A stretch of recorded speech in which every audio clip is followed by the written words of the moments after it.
बहू तुम्हारे देवर के लिए तुम्हारी बहन कैसे रहेगी? समधन जी, काजल बहू की छोटी बहन के लिए जहाँ पर उसके रिश्ते की बात चलाई वहाँ से कोई जवाब आया? मानसी ने अपनी समधन यानी कि बहू कोमल की माँ शारदा से पूछा। हाँ समधन जी, अभी थोड़ी देर पहले ही उन लोगों से बात हुई। उन लोगों की दहेज की मांग इतनी लंबी चौड़ी है कि हम लोगों को तो सपने में भी नहीं पूरा कर सकते हैं। आपको तो हमारी स्थिति के बारे में अच्छी तरह से पता है। पता नहीं काजल के भाग्य में क्या लिखा है। कोमल की शादी जितनी आसानी से हो गई, काजल में उतनी ही विलम्ब हो रहा है। शारदा बहुत ज़्यादा दुखी होकर बोली, क्योंकि काजल और कोमल के पिता एक छोटी सी दुकान चलाते थे, इसीलिए आर्थिक स्थिति भी कोई बहुत ज़्यादा अच्छी नहीं थी। कोमल को तो मानसी ने सामने से ही अपने बेटे के लिए मांग लिया था। हालांकि मानसी का मन बहुत ज़्यादा करता था कि वो अपने छोटे बेटे के लिए काजल का हाथ मांग ले, लेकिन थोड़ा हिचकिचाती थी कहने में, क्योंकि अक्सर दोनों बहनें एक घर में आ जाने पर संबंधों में थोड़ी खटासी आ जाती है। लेकिन अच्छा, उनसे शारदा को इतना परेशान देखकर मन एक फैसला ले लिया और अपनी बड़ी बहू कोमल को अपने पास बुलाया। कोमल, काजल के लिए तुम्हारा अपना देवर कैसा रहेगा? मानसी ने कमल का मान लेना चाहा। सचमुच मम्मी जी, आप इस रिश्ते के लिए तैयार हैं? मैं तो खुद चाहती थी कि काजल मेरी देवरानी बन जाए, लेकिन हिचक की वजह से नहीं कह पा रही थी।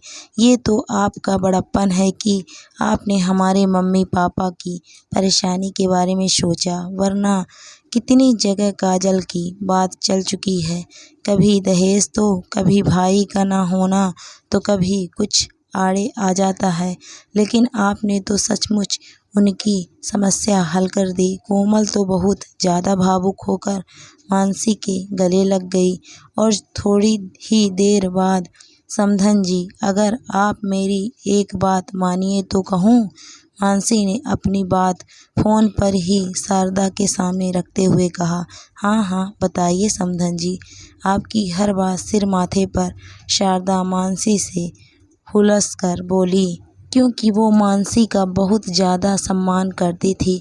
आजकल के समय में कोई कहाँ बिना दहेज के शादी करता है। समधन जी, मैं कह रही हूँ कि काजल को भी हमारे घर की बहू बना दीजिए। मुझको तो वैसे भी काजल बहुत पसंद है, और एक दो बार मैंने शशांक से इस बारे में बात की तो उसकी हिचकिचाहट से महसूस हुआ कि वो भी शायद काजल को पसंद करता है, और आज तो कोमल ने भी हाँ कर दी।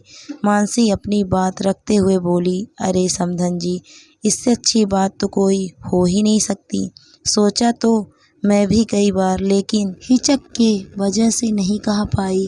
शारदा तो मानसी की बात सुनकर बहुत खुश हो गई, और काजल के पापा भी आपकी बात सुनकर बहुत खुश हो जाएंगे। मतलब ये रिश्ता पक्का समझूं? मानसी ने शारदा का मान दे लेते हुए कहा। हाँ समधन जी, हम आज ही आपके घर रिश्ता लेकर आते हैं। शारदा के तो जैसे मन में लड्डू ही फूटने लगे। जब काजल और शशांक ने सुना तो उनके खुशी की सीमा ही नहीं रही, और कोमल अपनी सासू माँ के आगे तो नतमस्तक हो ही गई, क्योंकि उसकी सासू माँ ने उसके माता पिता को बहुत बड़ी जिम्मेदारी से मुक्त जो कर दिया था। दोस्तों, कहानी आपको कैसी लगी कमेंट करके ज़रूर बताइए। कहानी अच्छी लगी है तो वीडियो को लाइक शेयर ज़रूर करें। अगर आप मेरे चैनल पर नए हैं तो प्लीज़ मेरे चैनल को सब्सक्राइब भी करें। Thank you for watching my video.